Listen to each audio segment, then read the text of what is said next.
Euzu billahi mineşşeytanirracim. Bismillahirrahmanirrahim. Muhterem Müslüman kardeşler, Allah Teala şu cuma günlerimizni mübarek kılıp, ibadetlerimizni kabul kılsın, günahlarımızı gafu eylesin. Tevfik hidayet versin Allah Teala, kalb selim, nık iman, cista kungul, ihlas niyet nasip etsin. Hamdaki şu dünyada izgi ameller kılıp, Allah Teala riza bulgan sözler silep, şunday turmuş bilen yaşarga Allah Teala nasip eylesin. Muhterem kardeşler, indi Allah Teala'ga aytgan har bir hamd senelerimiz erişe kursin, hamdaki aytgan har bir salavat şerifelerimiz Muhammed Mustafa sallallahu aleyhi ve sellem'nin ruh şeriflerine erişirge nasip bulsun. Bizden indi elhamdülillah siz silep gitken idik şulay bit Recep ayı kirdi dip. Recep ayında urazа tutu hayırlı dip biz silegen idik. Şuna göre bugün nafil urazası turunda azrak sileşip gitigeli muhterem kardeşler. Çünkü bugungi kunda Müslümanlar urazаны es tutalar. Bu var arabızda şulay. Gumuman alganda gıybetet kimidi bugungi kunda. Gıybetet kimidi urazası da namazı da şulay bitinde. Lekege kibiktige tille tahajjud okuçular.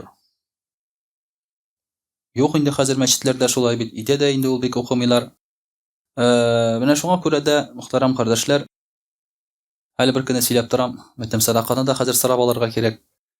Şulay bit. Tege elek sadaka birirge baylar kireşken bulganlar elek. Sadaka birirge baylar. Min birem deyip. Bugün indi sırap alırga kerek şulay bit.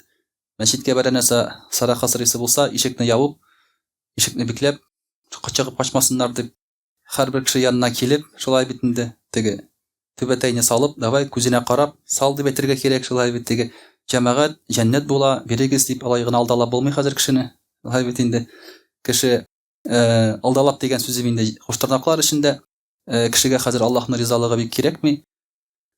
Şuna göre indi muhterem kardeşler bu indi özüne göre bir uylanu deyip aytik. Elbette men siz şulay demeyim. Lakin indi köngülübüzde muhterem kardeşler var bir dünya uyu, dünya hisi, dünya maksatı kübrek urunna alıp tura. Mene şunun içinde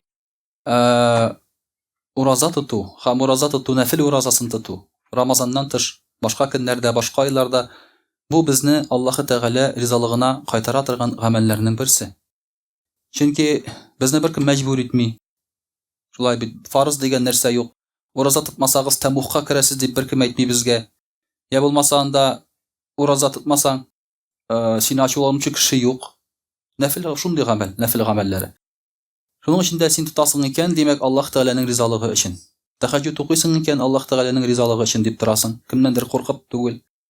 Mene şunun içinde nafil ibadetlerge, nafil urazalarga şulay yok indi biraz ihtibarımızı arttırırga kerek. Eğer de niyetlerimizni çiz tartıp Allah Teala'ga yakınayabız desek.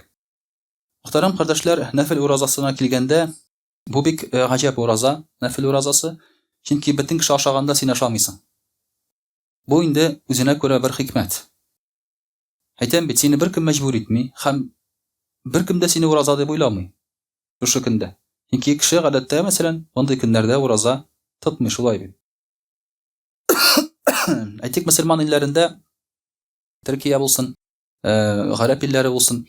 Ramazan ayında var bir kafeler yapılıp, bir kişiler mesela uramdagı satuşçular, rızık satuşçular, gumuman uramda yermeyler, ana son kıyaş bayağından sonra çıkarlar. Hamında indi belgili ki uraza tutarga jingelerekti. Şu şartlar özü seni urazaga kirige mecbur edi. Ramazan ayı da şulay. Mescitte bedin kişi uraza tutkanda sen uraza tutmaça indi yeri almaysın. Bu özüne göre bir oңайсызlık. Amma nafil urazasını tutkanda kişi uraza tutmay. Sena alardan ayrılıp kirige to'g'ri kele. Başka alar indi aşagan vaqtda da seni aşamaska to'g'ri kele. Demek sen şu çıraqta anlı ravuşta saylısın Allah Teala'nın rizalığını deb aytik. Şunday hal bola Bilal radıyallahu anhu bilen. Peygamberimiz sallallahu aleyhi ve sellem sahabeler bilen aşağı oturganda Bilal kilip kire radıyallahu anhu ham Peygamberimiz sallallahu aleyhi ve sellem ayta ya Bilal et-tagam de. Ya Bilal de aşarga kildi. Mında rizık degen söz indi. Turdan tur tercüme etsek. Mene muhterem kardeşler bik hikmetli buna bu söz. Bugungi kunda Мәсәлән, бер кеше килеп керә кунакка, аңа әйтәләр, утыр әйдә аша диләр. Шулай бит инде. Син нәрсә дисең? Юк, рәхмәт дисең. Юк, рәхмәт дисең. Нишләп? Ураза. Инде булырга мөмкин нәфил уразасы. Барыбер теге ураза булмаса да нишли? Изжога. Ашказан эшләми, шулай бит. Ашап кына килгән идем әле. Бу ризыкны ашсым килми, шулай бит инде. Менә шундый әйберләрнең теләсә кайсын уйларга була. Бу әйберләрне. Ләкин Пәйгамбәрбез саллаллаһу алейһи ва саллям вакытында аны уйлап булмый. Чөнки Пәйгамбәрбез саллаллаһу алейһи ва саллям вакытында әгәр дә берәр кая ашарга булса, кеше ул урынга ашарга йөгереп барган. Чакырсалар, йөгереп барган. Чөнки аларның иртәгегә ризыклары булмаган. Сахабалар. Иртәге көнгә аларның ризыклары булмаган. Менә кунакка кеше килеп керсә, ул әйтә, юк, мин рәхмәт ашамыйм ди, нишләп? Чөнки аның иендә холодильник тулы. Кесәсендә хәзер минимум 10 тапкыр утырып ашарлык акчасы бар. Минимум. Шулай бит инде. 1-2 мең акча бар кесәдә. Шуңа күрә бу кеше ашамыйм дип әйткәнгә дә беркем аптырамый.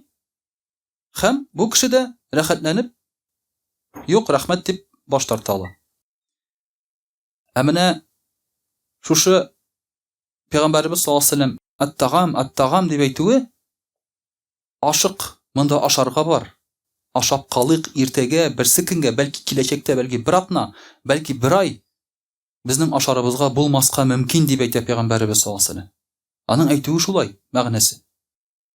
Билал радиллаһу анһу да аңлый. Монда ашамасам ди хәзер. Иде ашарга юк. Башка җиргә чакырып тормыйлар әле монда, чөнки кешеләрнең үзләренең ашарларына юк. Нишләргә? Менә Билал радиллаһу анһу хашында шундый туа дилемма, сайлау мөмкинчелеге. Яки хәзер монда утырып ашарга шулай бит инде. Яки аннан соң ачык калырга. Пәйгамбәрбез саллаллаһу алейһи ва саллямга Билал радиллаһу анһу әйтә: "Инни саим я Расулаллаһ." Мин ураза тотам, и Аллаһның илчесе ди. Менә әйтәм бит, бүгенге көндә бу хәл беркемне гаҗәпләндермәс иде. Кешеләр ашап утыралар. Нормаль күренеш бүгенге көндә. Ураза тоткан кеше килә, аңа әйтәләр әйдә ашарга дип, ул әйтә, мин уразада ди, нормаль күренеш. Ягъни беркемгә, бер нәрсәгә дә монда гаҗәпләнерлек әйбер юк. Ләкин Пәйгамбәрбез саллаллаһу алейһи ва саллям вакытында бу гаҗәп әйбер. Беренчедән ашап утыру гаҗәп әйбер. Чөнки ашарга юк. Икенчедән ризыктан баш тарта кеше. Аның иендә юк, башка җирдә ашарга юк. Сез моны күз алдына китерәсезме бу авырлыкны? Мин уйлыйм, без моны күз алдына китерә алмыйбыз бу нәрсәне. Чөнки Аллаһка шөкер әйтәм бит, безнең бүгенге көндә тамагыбыз тук, ачлыкның нәрсә икәнен без күрмәдек. Аллаһка шөкер. Кемдер әйтә монда, теге сөйлиләр инде, мин авыр яшәдем ди. Кичкенә чакта ди. Ашарга бар иде. Ашарга бар иде, шулай бит. Авыр яшәсәң дә, шулай бит ашарга бар иде. Без теге аш булмадык. Безнең әти-әниләребез буш кастрюль куеп, ут өстенә шул кастрюль кайнаганда якларга салмадылар. Без тынычланып, шушы монда ашарга пешереп, хәзер ашыйбыз дип тынычланып яклап китмәдек без. Барбер нәрсә дә булса, була иде шулай бит ашарга. Авыл җирендә яшәгән кеше инде анда төрле ризык булмаса да, сөт, ипи, каймак кебек әйберләр инде булып тора иде. Теге печенье, конфетлар күп булмаса да. Менә шуның эчендә бу бик гаҗәп Пәйгамбәрбез саллаллаһу алейһи ва саллямга, шулай бит инде һәм сахабаларга бу бик гаҗәп тоела бу. Шуңа күрә Пәйгамбәрбез саллаллаһу алейһи ва саллям Билал радиллаһу анһу әйтә: "Нәкулу арзақана ва ризқу Билал фил җанна." Без монда ашап утырабыз ди. Билалның радиллаһу анһу ризыгы җәннәттә ди. Без монда табагыбызны туйдырабыз ди Пәйгамбәр саллаллаһу алейһи ва саллям әйтә. Билал радиллаһу анһу аш буласын белеп тә, аш каласын белеп тә үзенең ризыгын җәннәткә күчерде ди. Аның ризыгы шуңа күрә җәннәттә ди. Инна саима иза кана инда каумин якулун, әгәр дә берәр кеше ашап утырган, ураза тоткан кеше, ашап утырган кешеләр янында утырса ди, Килә дә кушыла. Җәмәгатькә шулай бит ашамый ул, кушылалар белән сөйләшеп утыра бит барбер. Пәйгамбәр саллаллаһу алейһи ва сәлләм әйтә: "Тусаббиху аъдауху", аның бөтен органнары, бөтен бармак, аяк, бөтен нәрсәләре, күзләре, колаклары тәсбих кыла ди. Шулай бит, теле түгел, бөтен тәне тәсбих кылып утыра. Нинди гыйбадәт. Тегеләр ашый, син карап утырасың аларның ашаганнарын, уразада синең бөтен әгъзаң, бөтен тәнең синең тәсбих кыла бу вакытта. Ва тусалли алейхил малаика. Фәрештәләр дуга кылалар шушы ураза тоткан кешегә, шунда утырган кешегә, ашап утырган кешегә. Нәрсә дип дуга кылалар? Аллаһумма гфир лаху, Аллаһумма архамху ма дама фи маҗлиси. Шул маҗлистә утырган дәврендә дуга кылалар: "Я Рабби, гынахларын кичерәң, Я Рабби, аңа рәхим шәфкатьле бул, рәхмәтеңне насыйп ит." Менә бу мөхтәрәм кардәшләр, нәфил уразасының дәрәҗәсе нинди? Чөнки бер караганда әйтәм бит, нәфил уразасы ул теге сизелмичә үтеп киткән кебек. Аны бер кеше дә белми, шулай бит. Рамазан аендагы кебек сиңа хур кызлары, гынахлар кичерелүе анда вәгъдә итмиләр. Анда бит хәдисләр күп Рамазан ае турында. Әмма нәфил уразасын тоткан кешегә башка кеше ашап утырган дәврдә менә шушындай Пәйгамбәрбез саллаллаһу алейһи ва сәлләм дәрәҗә вәгъдә итә.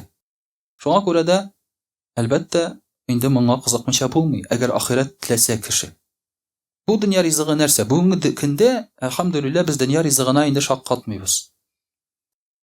Берсендә мәҗлестә төрле әйбер күрергә туры килә. Элек менә мәҗлестә, әле мин башлаган гына дәврдә ризыклар төрлечә була иде. Ләкин кыш көне мәсәлән җиләк җимеш булмый иде. Бетә иде ул кыш көнендә. Виноградлар иләр булмый иде. Әле мин имам булып башлаганда гына. Балыклар булмый иде стелдә.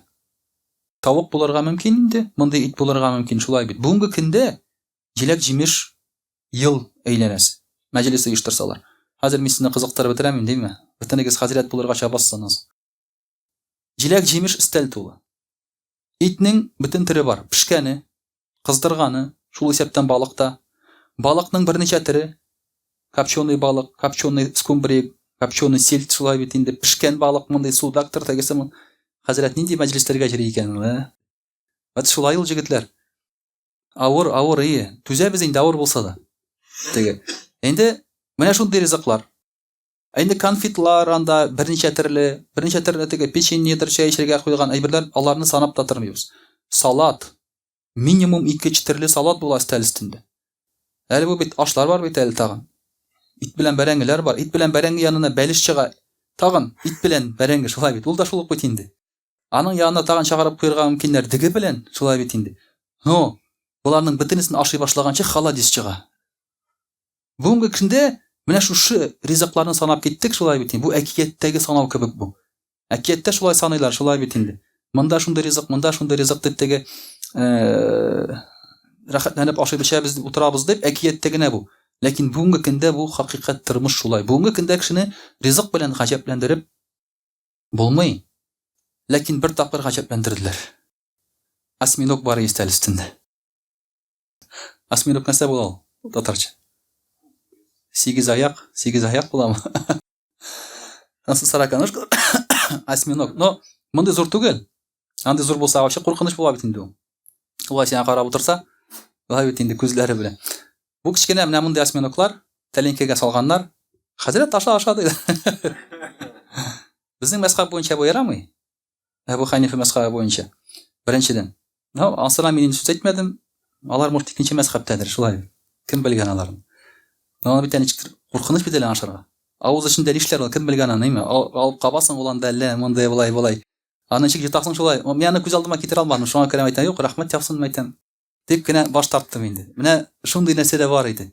Стәл өстендә. Менә шулай итеп бүгенге көндә кешене ризык белән инде гаҗәпләндереп булмый. Бу ризыклардан кеше рәхәтләнеп, юк, рәхмәт дип баш тарта ала. Әмма шулай да без баш тартканның савабын алабыз, Алла бирсә. Шушы баш тарту безгә җиңел булса да, иншааллах без аны шул савабын алабыз. Шуңа күрә бүгенге көндә нәфил уразасы тоту ул җиңелрәк. Элеккеге вакытка караганда, сахабалар вакытына караганда. Чөнки аларга шушы көнне ризык килеп чыкса, ризыктан баш тартырга туры килгән. Ә безгә әлхәмдүлиллә баш тартсак та аның бернинди куркынычы да юк. Берсендә бер мәҗлескә бардым, ураза иде. Әйтәм, җәмәгать, гафу итегез, уразам, әйтәм, инде аша алмыйм. Теге атум әйтәм, бөтенләй ураза тотып булмый. Чөнки мәҗлескә гел туры килә, аннан соң ничек инде хәзрәт бер дә ураза тотмаган булып чыга. Шуңа күрә ачуланмагыз, әйтәм, мин уразада инде, уразаны бозып тормыйм, әйтәм. Әллә ризыксыз калдыммы? Бөтенесен тутырып бирделәр, ашын да банкага салып бирде. Ашын да банкага салып бирдем, әйтәм. Кирәкме инде ашым, әйтәм. Юк, хәзрәт пешергән. Анда бөтенесе.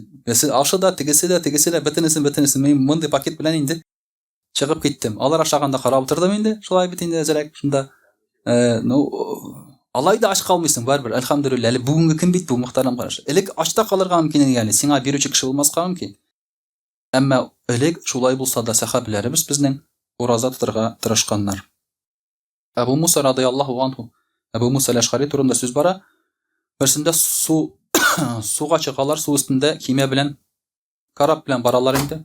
Җилкәннәр белән, паруслар белән. Җилкәннәрне җәеп куялар да, карапны алып китә. Бер заман булар изеп барганда, янында бер лодкадан кычкыралар буларга.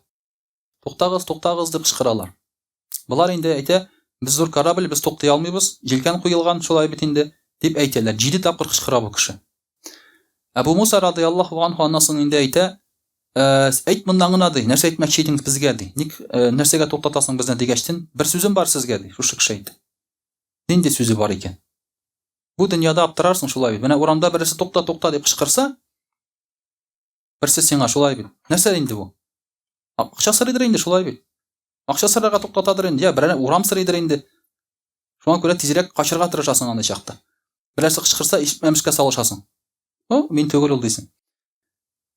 Монда кычкыралар, бу суда бит инде. Нәрсә сорар икән бу дип уйлыйсыз? Ул сорарга түгел, ул әйтергә кычкыра икән. Нәрсә ди? Ул әйтә, Аллаһы Тәгалә ди, кыямәт көнендә бу дөньяда эссе көнне ураза тоткан кешегә су бирәчәк ди. Менә шуны сезгә әйтмәкче идем ди. Хәдисне ди. Аның бүлешәсе килгән шушы хәдис белән. Кыямәт көнендә эссе көндә ураза тоткан кешегә Аллаһы Тәгалә су бирәчәк ди. Кыямәт көнендә бик авыр вакыт туры килә, бик каты эсседә торырга туры киләчәк. Кичәсе дә килә, су юк, шулай бит инде. Шуның өчен дә бу дөньяда эссе көндә ураза тоткан кешегә теге дөньяда су биреләчәк ди. Моңа шулай бит инде нәфил уразасы да керә. Чөнки Рамазан айлары я эссегә туры килә, я салкынга туры килә. Шуннан соң ди Абу Муса радиллаһу анху ураза тотар өчен иң эссе көннәрне сайлый башлый. Иң рәхәт көннәрне түгел, иртә белән тора, болытларга уразага керәм ди. Шулай бит. Тора, мәсәлән, салкын эссе, бүген уразага кереп тормыйм, алай түгел.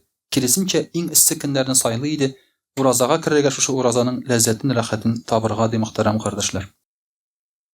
Шулай ук Пәйгамбәрбез саллаллаһу алейхи ва сәллям әйтә, 6 әйбер хәерле әйбер ди.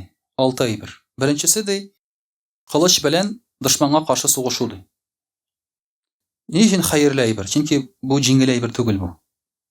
Монда үз-үзеңне җиңәргә туры килә. Көрәшер өчен шулай бит үлемне үләргә мөмкинсең. Анда авырлыклар туры килә сиңа, ләкин син үз-үзеңне җиңеп сугышасың. Икенчесе ди, эссе көнне ураза тоту ди. Монда да көрәшергә кирәк үзең белән. Эссе көндә йырбуланмыйча, психланмыйча шулай бит инде ураза торырга сиңа туры килә. Риза булып. Өченчесе, авырлык килгәндә сабыр итү ди. Бу да җиңел әйбер түгел шулай бит. Дүртенчесе, бәхәсне калдыру хаклы булсаң да. Кай вакытта менә бәхәсләшәсең, син хаклы икәнен беләсең үзең. Теге кеше хаклы түгел. Нишләргә бу очракта? Ул туктамый, сүз бирми ул. Нишлисең? Калдырасың. Ярар дисең. Туктыйсың. Хаклы булсаң да. Менә бу хәерле гамәлләрдән. Бишенчесе ди, эссе көннәрдә яки шушы авыр көннәрдә намаз укырга авыр көннәрдә тәкбир әйтеп намазга керү ди. Ягъни басып намаз уку.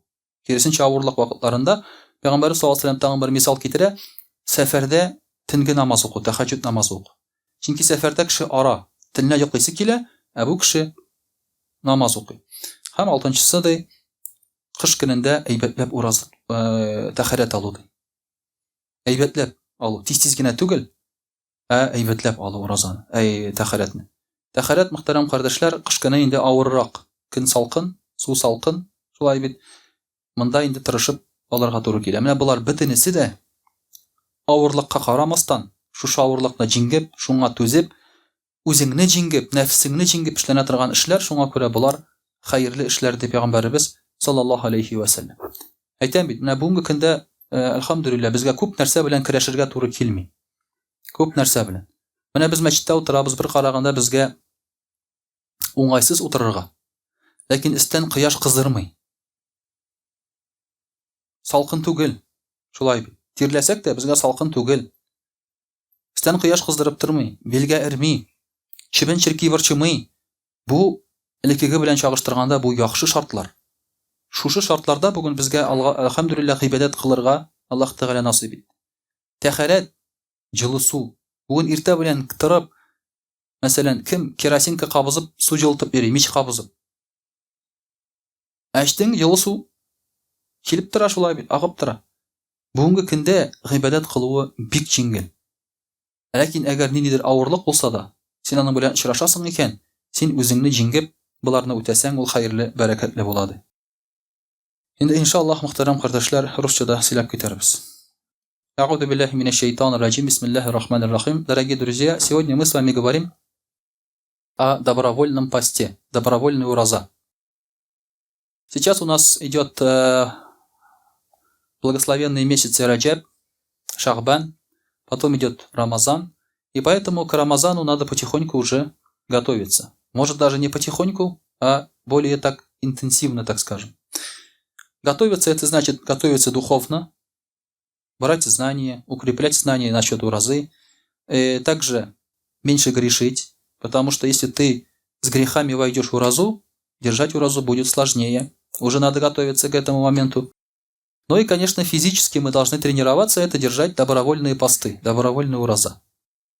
Я замечу, что, оказывается, есть люди, которые считают, что в месяце Раджаби уразу держать бидгат, новшество.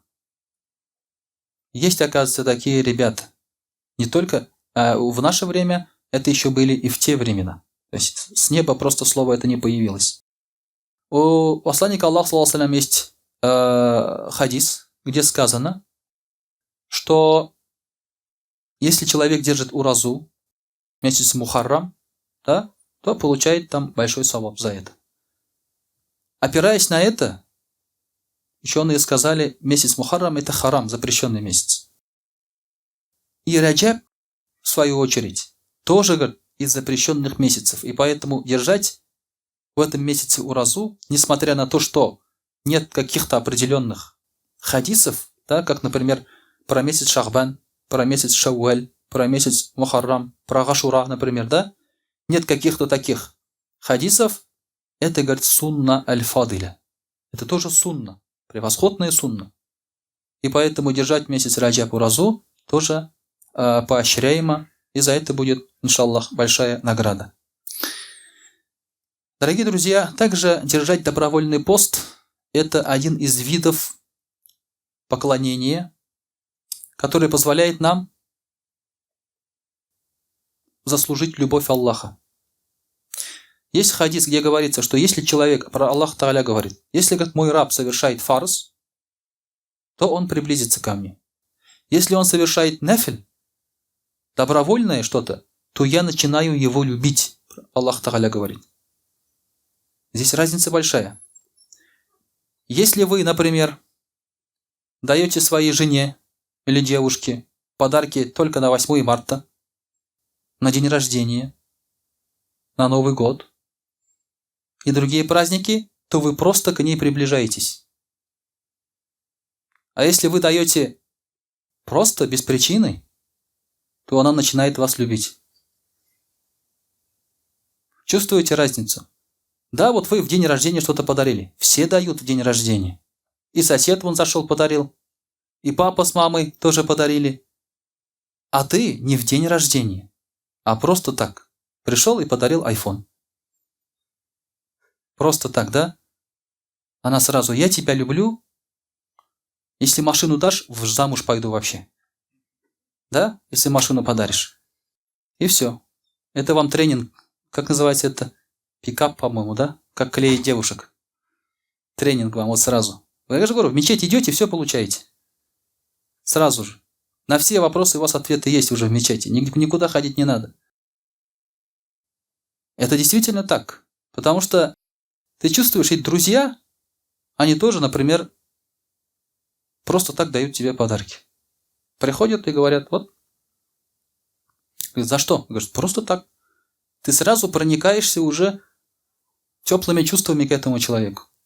И поэтому нафиль, добровольные молитвы, поклонение, ураза, за это Аллах Тааля начинает нас любить. Потому что если это фарз, это все делают. И делают это не из-за любви, может быть, а из-за страха. А вот нафиль человек делает из-за любви к Аллаху. И поэтому и Аллах тоже начинает его любить. Если хотим, чтобы Аллах Тааля нас любил, поэтому надо больше налегать на нафиль какие-то поклонения. Я уж уверен, что фарз поклонения мы уже все совершаем. Какие виды уразы вообще бывают? Уразу держали до нас, так скажем, да? Интересный момент.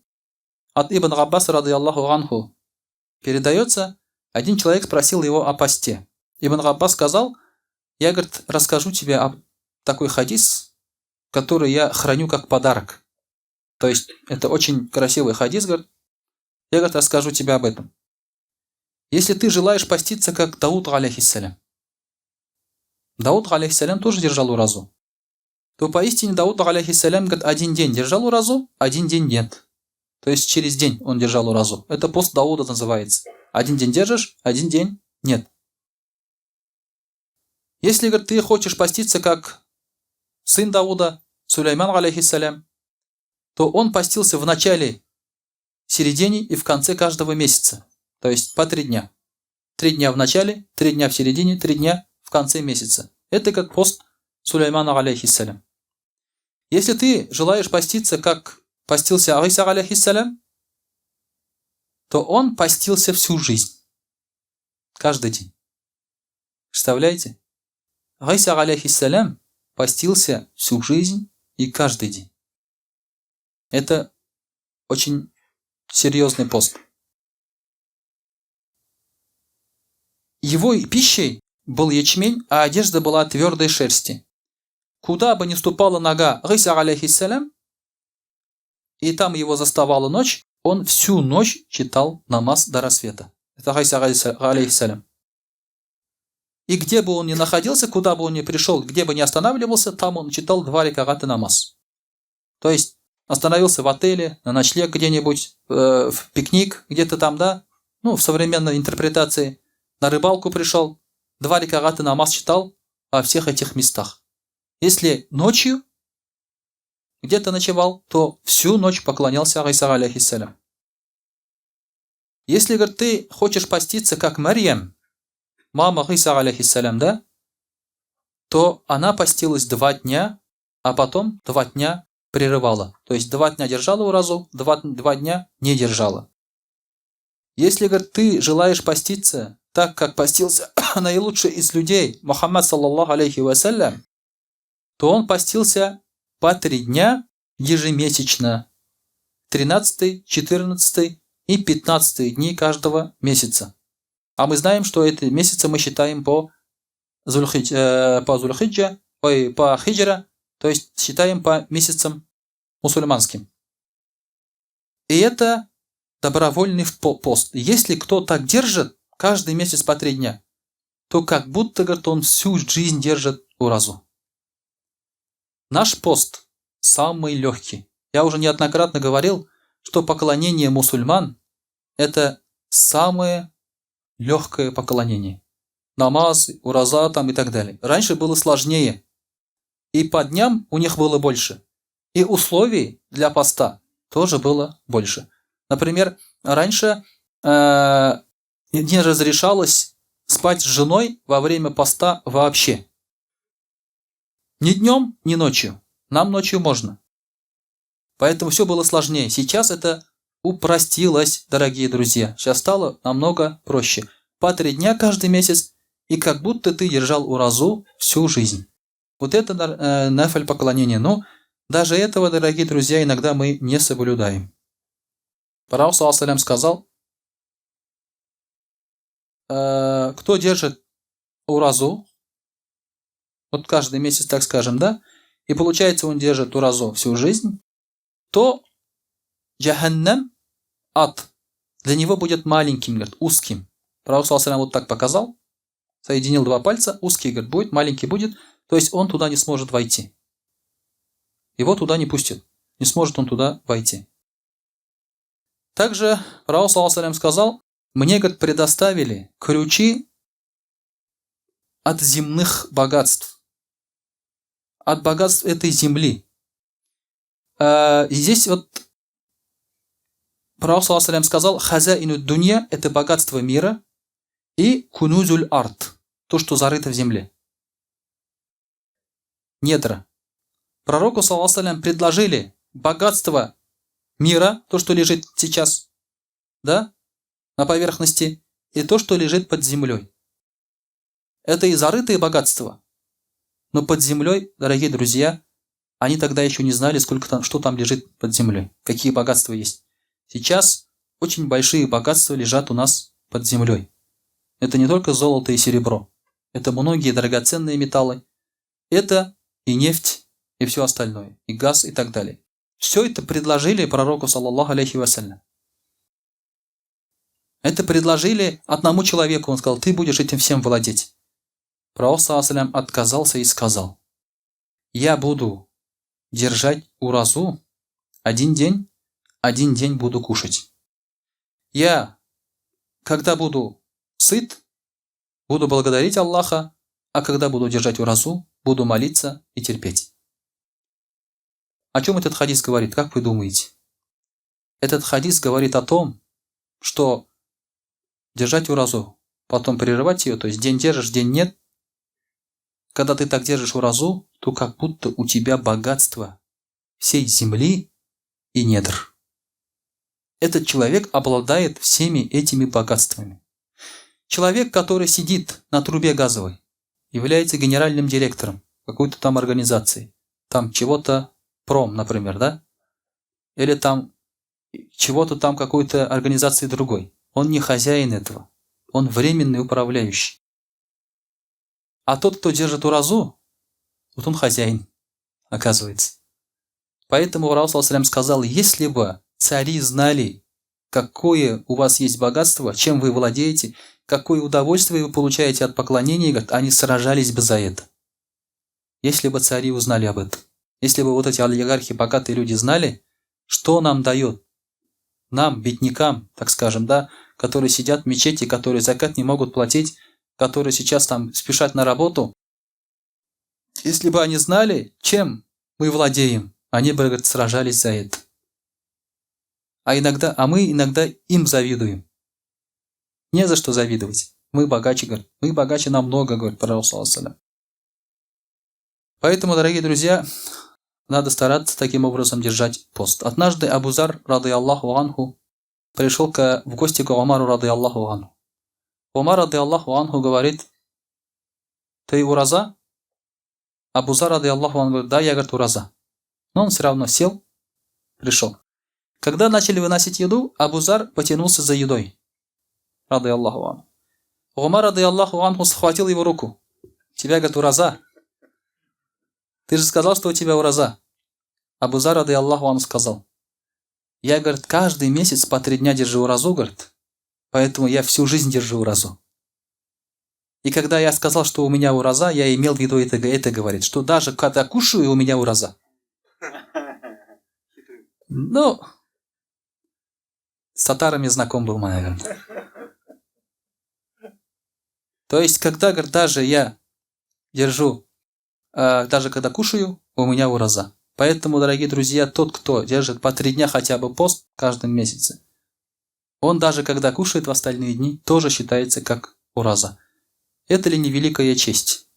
Можно наслаждаться жизнью и при этом оставаться в поклонении. Это большое благо, большая милость Аллаха Субханаху ва Тааля, которую нам Аллах Тааля дал, и надо этим пользоваться, пока мы молоды, пока сильны, пока мы дышим и пока бьется наше сердце. Потом мы будем жалеть, дорогие друзья, об этих вещах. وأقول قولي هذا واستغفر الله الغفار لي ولكم ولسائر جماعة المسلمين الحاضرين أجمعين إنه هو الغفور الرحيم الجواد الكريم وسميع الدعاء.